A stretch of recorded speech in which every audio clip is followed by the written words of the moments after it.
Salve, salve, ilustres doutores, doutoras, meus queridos amigos professores, professoras, né? Temos aí vários professores, advogados, advogadas. Sempre um privilégio honroso estar trabalhando aqui com esses alunos maravilhosos. E tenho aqui também o privilégio de trabalhar com pessoas da mais alta qualidade. Outro dia tivemos a participação da ilustríssima professora, mestre, tem mestrado em filosofia, uma honra. Trocamos aqui umas figurinhas maravilhosas, enriquecendo ainda mais informações aqui. Esse nosso momento sagrado, né, de contato direto com o nosso conhecimento, coisa formidável. O último a participar ali foi o pessoal maravilhoso, aí, representado através de Samuel Moraes, Muricy dos Portelas marcando presença com cada um de nós. Se você estiver encontrando dificuldade em falar conosco pelo IPTV, faz que nem o Muricy dos Portelas, Samuel está se comunicando ali, nos comunicando através do chat do YouTube, com toda certeza em tempo real. Primeiro momento da nossa aula, nós estamos aqui comportando várias informações sobre vigência, eficácia, né? Como é que é a questão de elaboração de um processo legislativo. Nós vimos perguntinhas, inclusive assim, bem diretas. Quando a lei começa a valer? Né? Então, quando a lei ela não estabelece expressamente a data do início de sua vigência, ela começa a vigorar 45 dias após a sua publicação oficial. Tá? Isso você encontra lá na LIC, não é? Que é a Lei de Introdução ao Código Civil.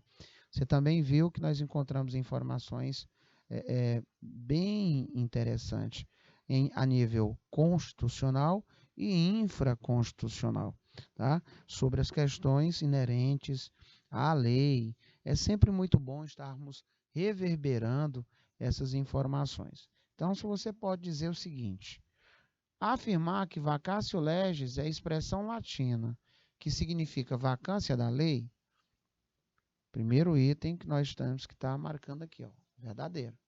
Correspondendo ao período entre a data da publicação de uma lei e o início de sua vigência, verdadeiro. Existe para que haja prazo de assimilação dos conteúdos, né? Assimilação do conteúdo de uma nova lei, verdadeiro. E durante tal vacância continua vigorando a lei anterior, verdadeiro. Tá? Então aqui nós temos uma informação correta. Se aí fosse uma questão de prova, com toda a convicção, você iria colocar aí, né, que estava verdadeiro. Se pedisse para justificar, você iria recorrer aos endereços aí colocados. Dentre eles, nós temos aí até o próprio artigo 1º da LIC, né? Da LIC, Lei de Introdução, né? Muito bacana. Vamos aqui agora relembrar mais detalhes. Vamos lá. Até o período da Segunda Guerra, gente, mundial, saindo agora das questões inerentes à vigência, eficácia, tá? Nós vamos agora relembrar um pouco um outro ponto. Eu falei no início da aula para vocês, questão de prova.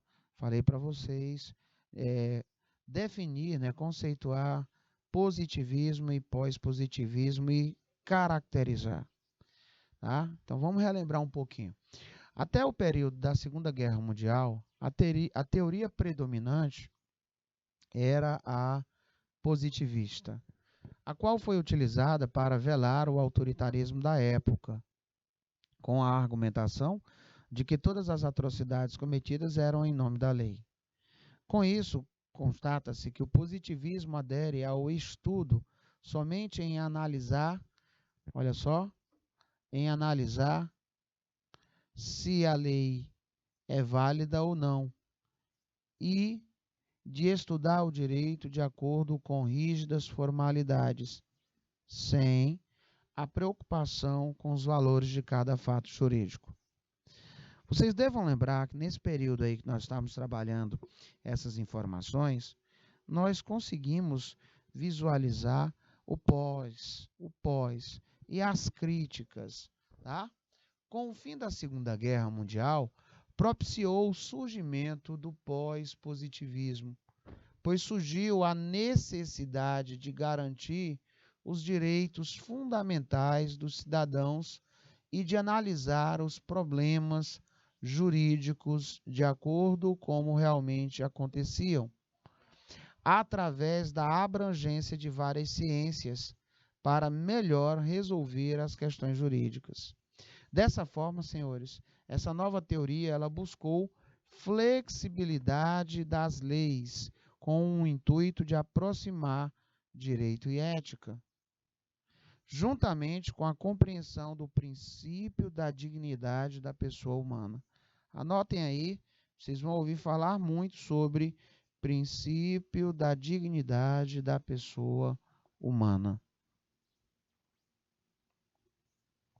Princípio da dignidade da pessoa humana. Certinho?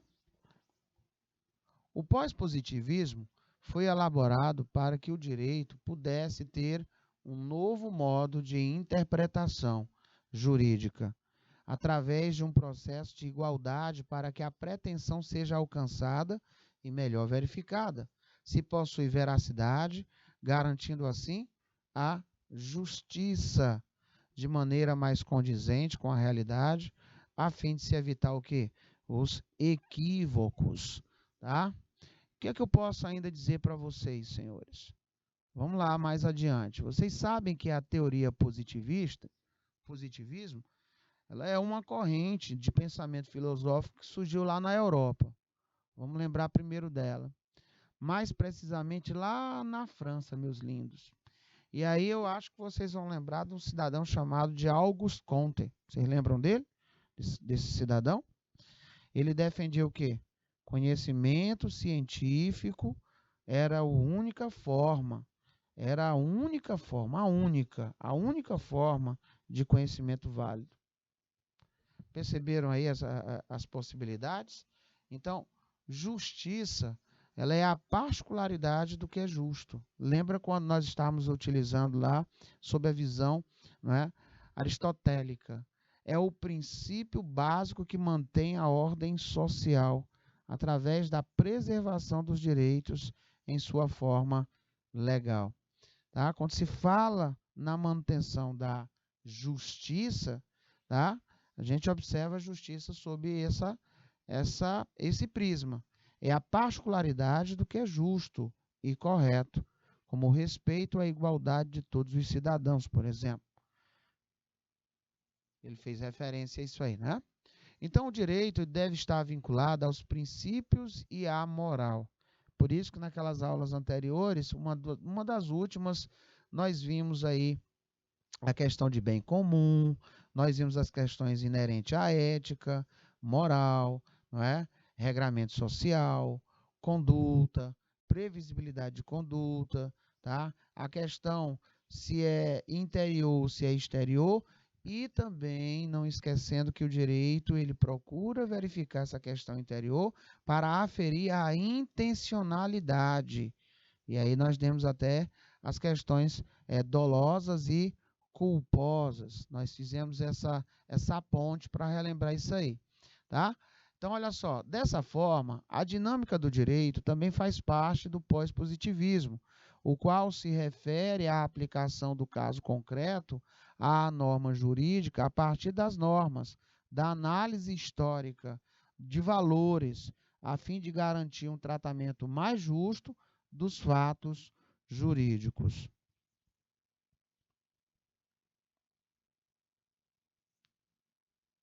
Vamos ver a galerinha aí, botando aí a linha de raciocínio. Vamos lá? Um minutinho na tela para você verificar aí. Verdade ou mentira?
Pós-positivismo surgiu após a Segunda Guerra Mundial em contraposição ao positivismo. É? Ele tentava fazer a conexão entre direito, moral, política, tá? Não esquecer desse detalhe.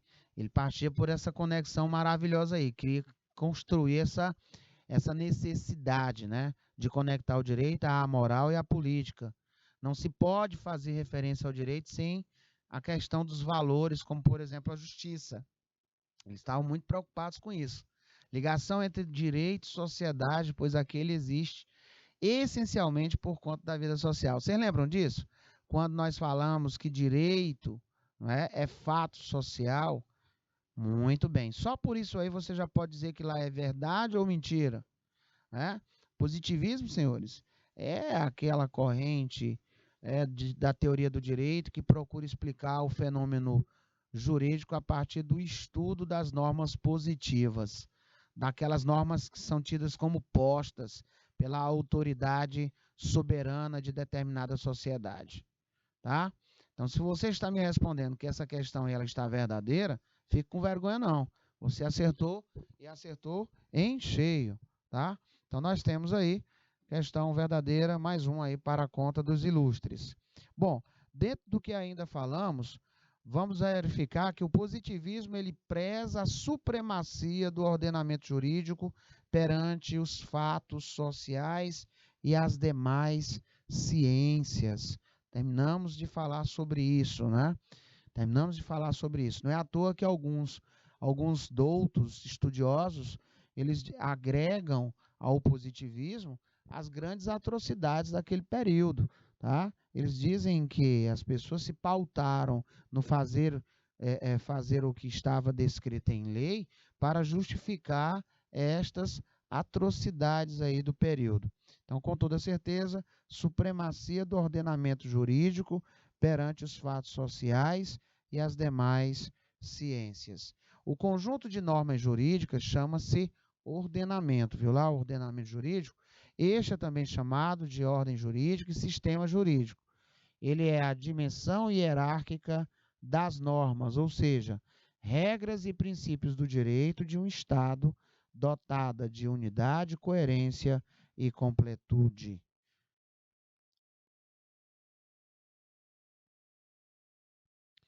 Para os positivistas, a interpretação do juiz deve ser realizada de maneira mecânica e automática. E aí, ele pede que você verifique o que chamamos de o juízo de dever ser.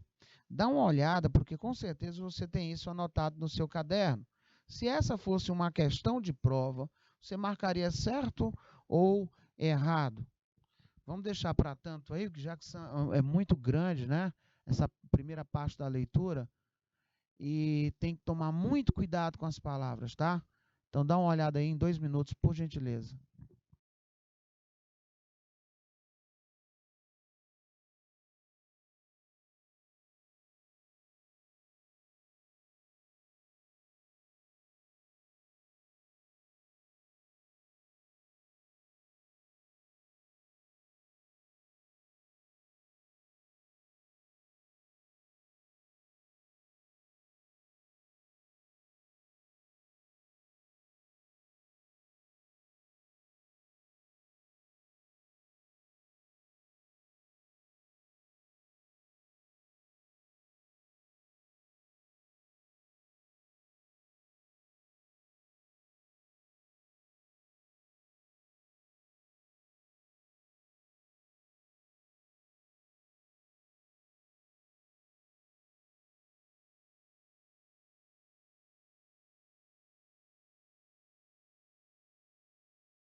Olha, ele diz o seguinte: para os positivistas, a interpretação do juiz deve ser realizada de maneira mecânica e automática. Aqui você já vê o distanciamento que se tem, né, da questão dos pós-positivistas.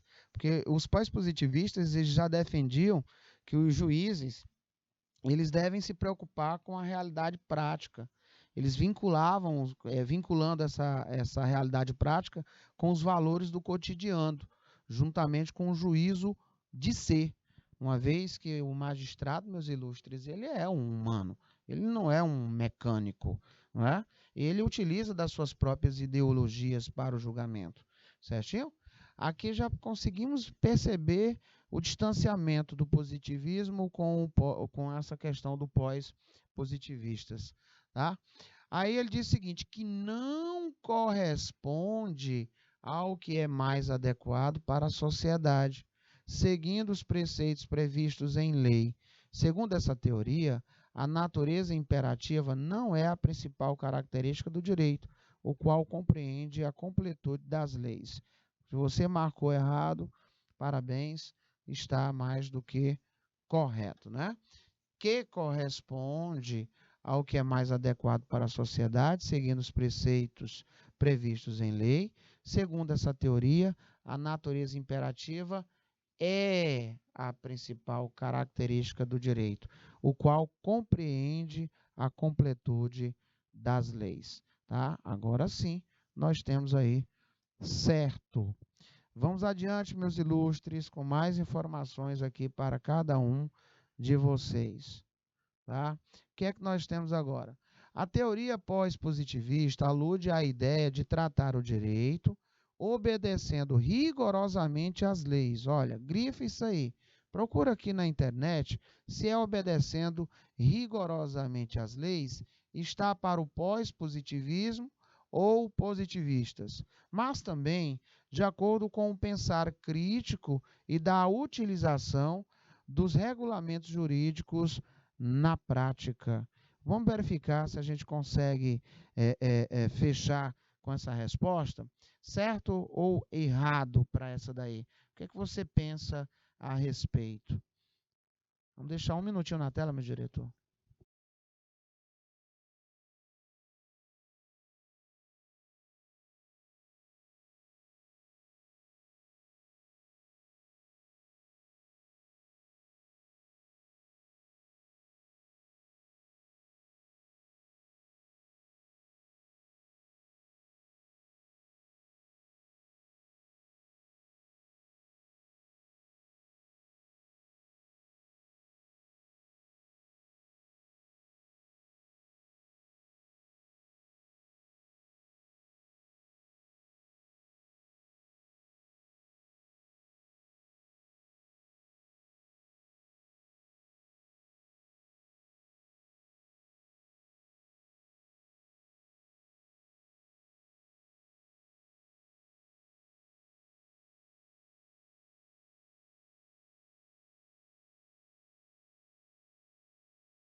Professor, eu acho que ele confundiu aí as estribias, não é?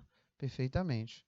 Tá? Então, numa prova, muito cuidado com essas duas situações. Ó, a teoria pós-positivista alude à ideia de tratar o direito não só obedecendo rigorosamente às leis, mas também de acordo com o pensar crítico e da utilização dos regulamentos jurídicos na prática. Vocês vão pesquisar uma coisa chamada de ser e dever ser, que nós estudamos um tempo desse. Ser e dever ser. Nós falamos assim, em poucas palavras, né, que o ser, nós temos o fato, como fonte jurídica material? Baseia-se na causalidade. Toda causa tem um efeito. Previsibilidade. Dever ser. Quando nós estudamos isso, nós falamos a norma, fonte jurídica formal. Baseia-se na imputação, ou seja, determinação externa. Imprevisibilidade. Não esqueça que nós estudamos as características de direito e moral, tá? Questão aí, quem vai fazer prova sobre essa disciplina, essas questões elas são sempre muito presentes, gente. Então, ó, para fechar essa linha de raciocínio, o positivismo é uma postura filosófica que destaca a importância da objetividade e da necessidade de estudar os componentes observáveis. O pós-positivismo é uma filosofia que rejeita o positivismo e apresenta novos pressupostos a fim de desvendar a verdade. Tá? Eu coloquei mais outros itens aqui para que vocês pudessem, em momento oportuno, aprofundar a leitura de vocês. Vamos relembrar um outro ponto muito interessante. O normativismo jurídico de Hans Kelsen. Nós, na ocasião em que estudamos, tá, nós percebemos que a todo momento nós falamos de Hans Kelsen. A todo momento a gente observa. Então, falou de Hans Kelsen, você vai lembrar da sua teoria pura do direito e teoria geral das normas, que revolucionou toda a concepção do pensamento jurídico até o segundo quartel do século XX. Tá? Ele realmente foi fantástico. Se você estivesse se perguntando se Kelsen ele foi só um jurista, você vai verificar que ele de fato exerceu profundas experiências marcantes até os dias de hoje, em vários outros momentos. Não é à toa que é chamado de teoria kelseniana, tá? Ó, teoria kelseniana. Gente, não estou colocando isso aqui à toa. Vai colocando aí no teu caderno esses pequenos detalhes. Ó, o professor voltou a falar sobre o Kelsen.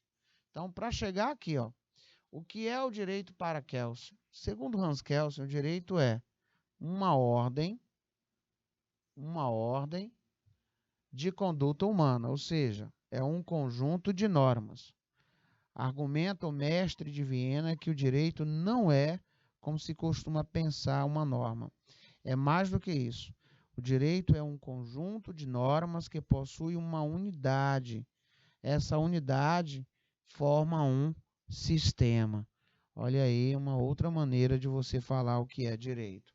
Ao declarar em sua teoria pura do direito que norma é o sentido, norma é o sentido de um ato através do qual uma conduta é prescrita, permitida ou especialmente facultada no sentido de adjudicada à competência de alguém, o jurista do século XX ampliou a concepção de norma jurídica e, por conseguinte, o direito.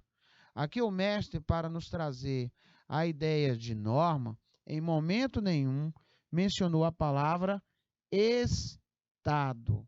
Kelsen lembrou que não é apenas o legislador que põe a norma jurídica, mas também o juiz, quando ele profere uma sentença, e mais ainda também o particular, quando firma um contrato. As cláusulas contratuais, elas correspondem a uma norma jurídica, seja pela causa, lei entre partes e ou pelos efeitos que elas decorrem. Então, ele deu um aprofundamento nessa ideia. O juiz cientista cortou o cordão umbilical que ligava o conceito de norma como legislação posta por um poder soberano. Desvinculou a norma jurídica daquele conceito anterior, onde a ciência jurídica era uma espécie de aldeia abarcada por sociólogos, políticos e economistas que queriam incluí-la em seus domínios, né? Ele deu uma visão mais tecnicista, não é? Então, qual a diferença entre a lei e a legislação? Então, você vai colocar no seu caderno: lei é o conjunto de normas dispondo sobre determinada matéria. Lei é o conjunto de normas dispondo sobre determinada matéria. Legislação é o conjunto de leis que vigoram no ordenamento político de um país. Certinho? É o conjunto de leis que vigoram no ordenamento político de um país. Assim sendo, para finalizar, Kelsey, ele entende que o jurista deve caminhar de norma em norma até a norma hipotética fundamental.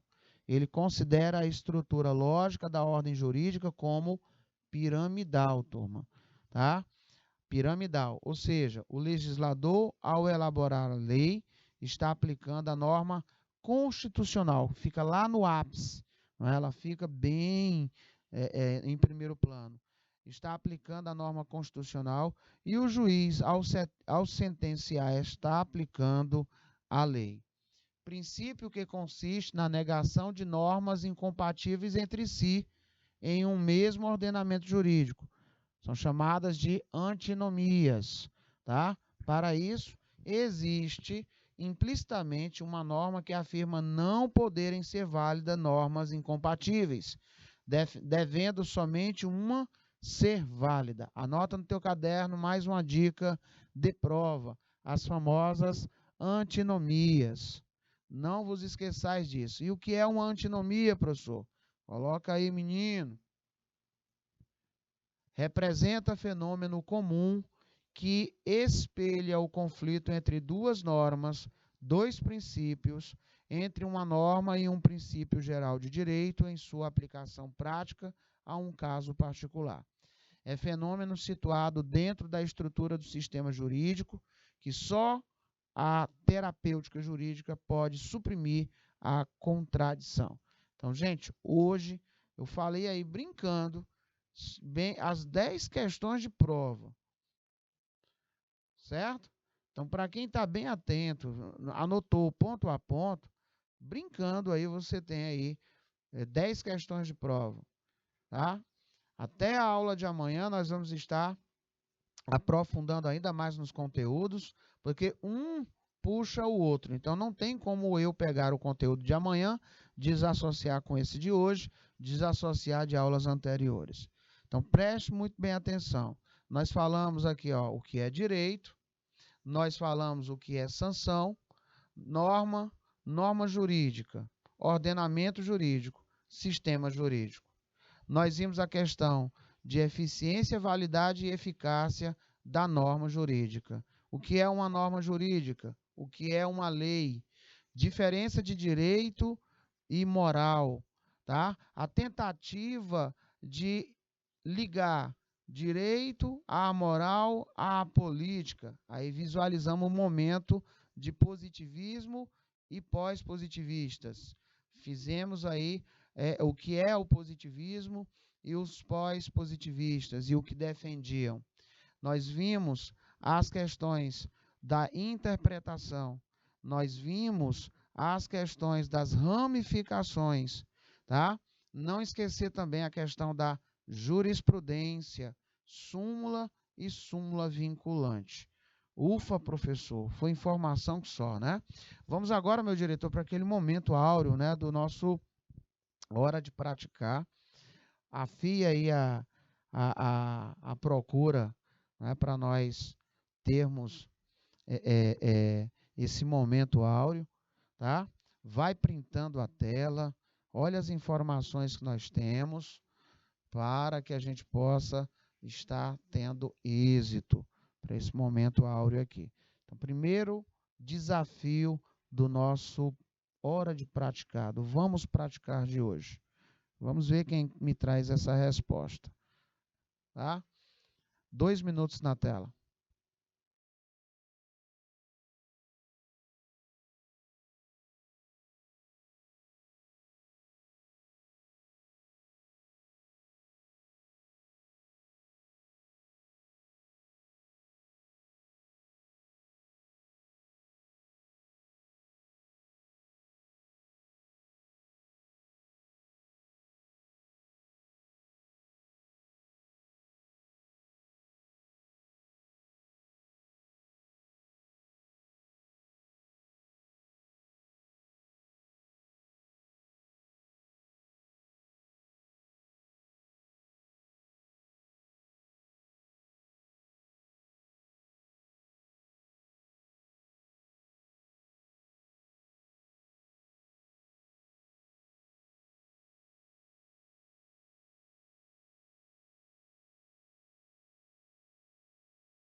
Muito bem. Olha só. Cuidado, que aqui a questão, ela faz. Eu, particularmente, essas questões onde pede pelas inverdades as incorretas, ou questõezinhas que fazem a gente errar. Por quê? Porque nós estamos habituados a marcar a questão correta. Eu, particularmente, quando eu elaboro uma prova, eu até evito colocar questões assim. Mas, enfim, nós temos que treinar de tudo um pouco. Certinho, senhores? O que é que ele pede aí? Vamos lá ver. Em relação às diferenças entre direito positivo e direito natural, olha aí, ó. Direito positivo, direito natural. Assinale a alternativa incorreta. O direito positivo tem eficácia apenas para as comunidades políticas em que é posto. O direito natural é universal, tem validade geral. Beleza? É aquele que já nascemos com ele. Direito à vida.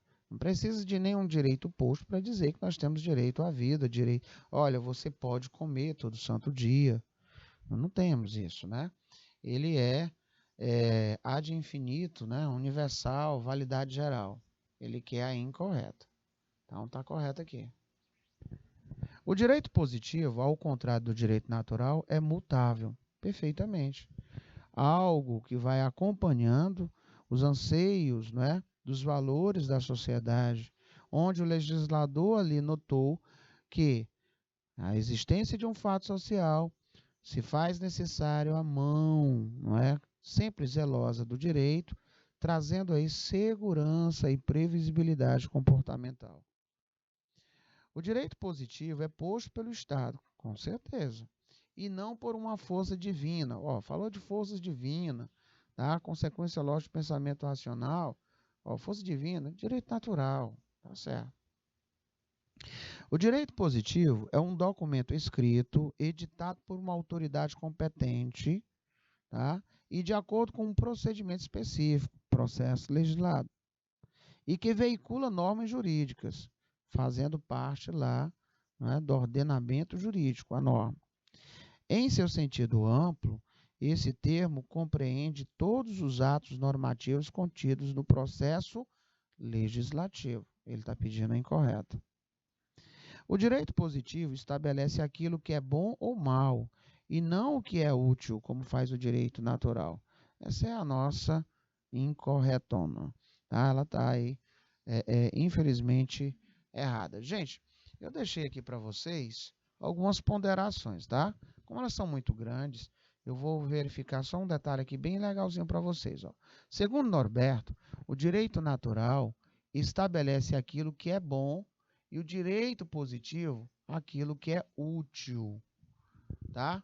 Segundo Massaro, o justnaturalismo ou direito natural é a corrente de pensamento jurídico-filosófica que pressupõe a existência de norma de conduta intersubjetiva universalmente válida e imutável.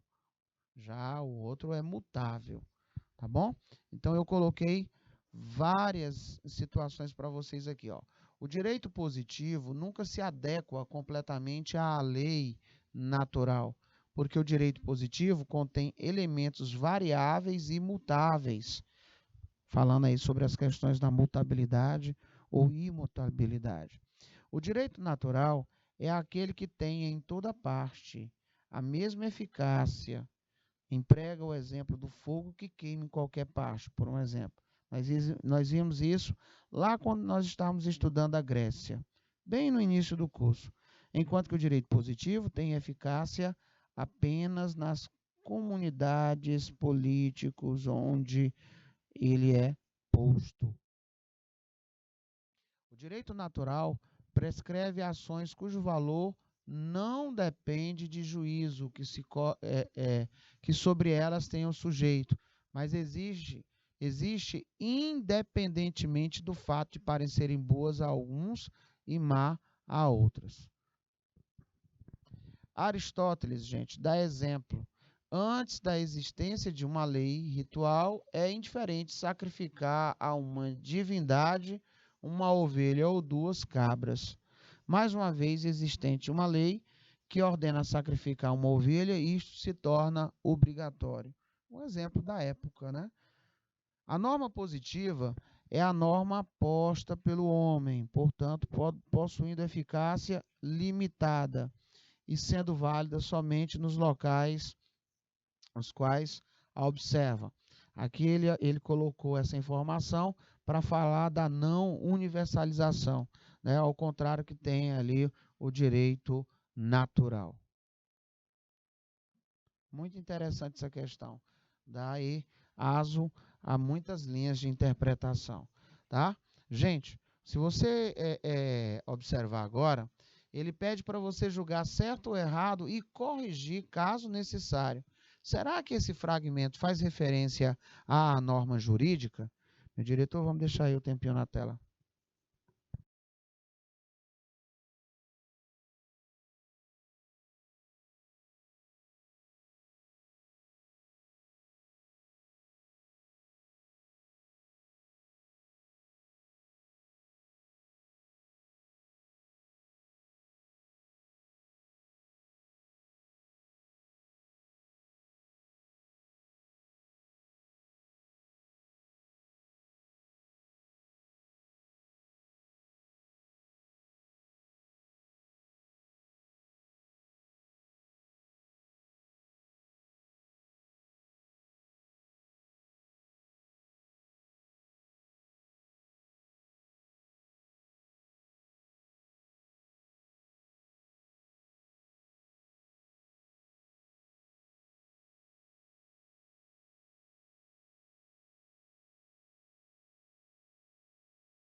É o conjunto de instruções, princípios e regras válidas e vigentes que regulam a vida humana em sociedade.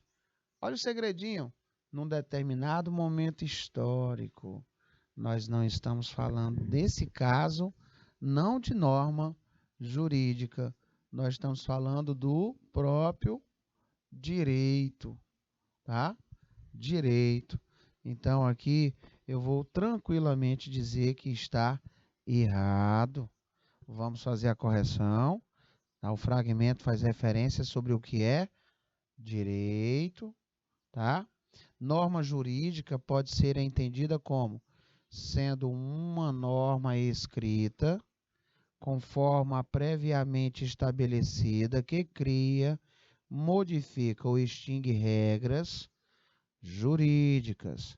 Poderá ter âmbito federal, estadual ou municipal, a depender do poder legislativo que a criou. Nós já falamos isso hoje no primeiro momento da nossa aula. Tá? Você pode colocar aí. O professor falou novamente sobre isso, está na prova. há lá as linhazinhas para você escrever bonitinho, tá? Para você justificar ou para você dizer o que é direito, ou para você dizer o que é uma norma jurídica, o que é direito público, o que é direito privado, quais são as fontes do direito, tá? Cuidado, estou dizendo aqui, olha a prova. Então tá aí, coloca mais um, rapaz, vou anotar. Slide 71 do dia de hoje. O professor pediu para eu ficar de olho, está com cara de prova. Vamos tentar novamente? Por isso que eu estou dizendo, vocês têm esses detalhes aí no caderno de vocês. Tá? Tem muito aluno que me manda a foto do caderno, uns cadernos muito bonitos, organizados, por tema, por slide, tá? Então tá aqui mais um desafio. Vamos deixar um tempinho aí na tela, meu diretor.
Vamos lá por partes, né?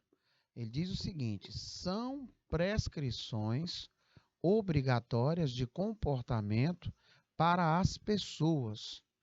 Diz como deve ser o comportamento. Percebeu aí alguma coisinha nesse exato momento? Tá bonito, não tá não?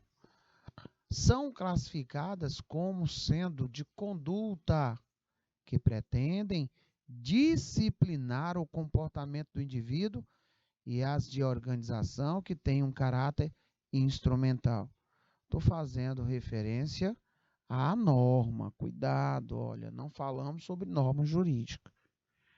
Norma, certo? Cuidado. Aparecer lá na sua prova, observe se tem norma ou norma jurídica. Tudo bem? Vamos mais outra? Olha aí, na prova.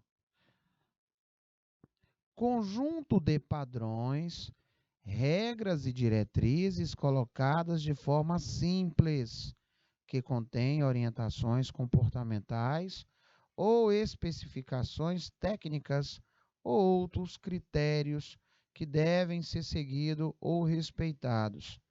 Nós estudamos isso, diferença, né, sobre essas questões das acepções sobre norma. Falamos até sobre a questão das normas técnicas, quando falamos sobre a coloração do sinal.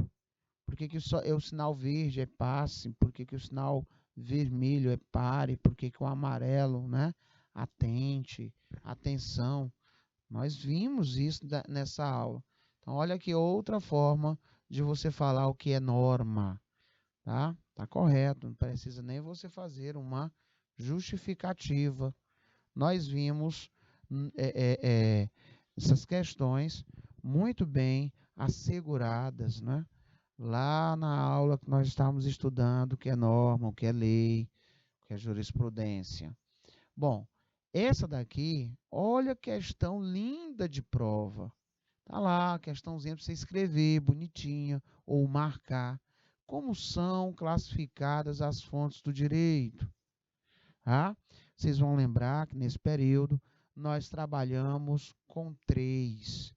E alguns estudiosos não acreditam, né, não tratam o fator histórico por raciocinar que ela seja de uma outra ciência, qual seja da sociologia. Ah, professor, lembrei. Então eu vou falar que são fontes materiais, né, que são os fatores que criam o direito, as causas da criação de tal norma, pessoas, acontecimentos históricos, culturais, econômicos, políticos e etc., que levaram o Estado a criar tal norma. Fontes imediatas, Estado, fontes mediatas, sociedade. Nós temos as fontes formais, são as ferramentas pelas quais as normas chegam ao conhecimento da sociedade. Fontes imediatas, a lei, os livros, a literatura de um modo geral, né? Fontes mediatas, olha lá, jurisprudência, doutrina, tá? Então, como são classificadas as fontes do direito, você iria colocar só fontes, ó, materiais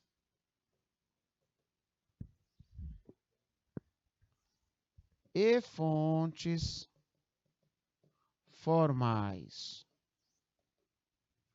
Aí, se ele pedir para você falar, né, para você classificar, para você observar a classificação de fontes materiais, a subclassificação das fontes formais, aí você teria que atentar para a questão das fontes imediatas e imediatas.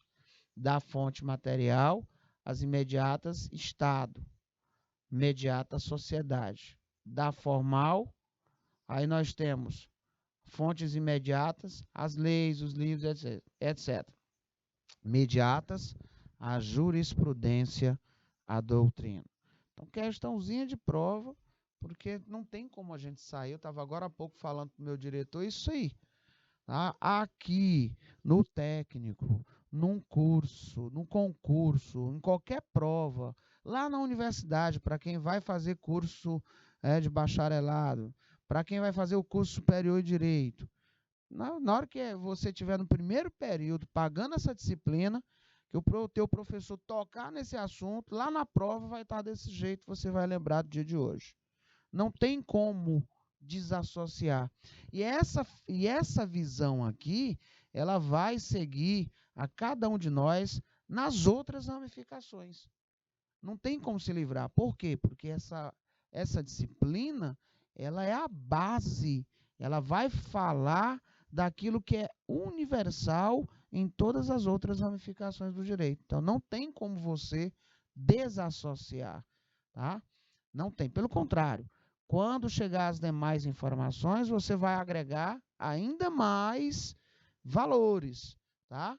Então, se perguntar para você com relação às fontes do direito, alguns vão lembrar, inclusive, das fontes históricas, mas, classicamente falando, você vai lembrar tranquilamente dessas que nós terminamos de colocar, as materiais e as formais, que ainda se subdividem em mediatas e imediatas. Não esqueça disso. Então, olha a quantidade de dicas hoje, né, para a nossa prova. E não para por aí. Amanhã tem muito mais conteúdo novo, mais modelo de questões, né, revisitando aí habilidades, competências, para que você possa, com certeza, no dia que chegar a prova, estar tranquilo, estar aí saudável para fazer a nossa prova e, obviamente, galgar êxito. E, acima de tudo, calcificar essas informações, deixar o aprendizado vívido, certinho? E é com essa fibra que eu os convido para a aula de amanhã. Aqui me despeço, desejando a cada um de vocês bom regresso às vossas casas e o meu muito obrigado. Até breve.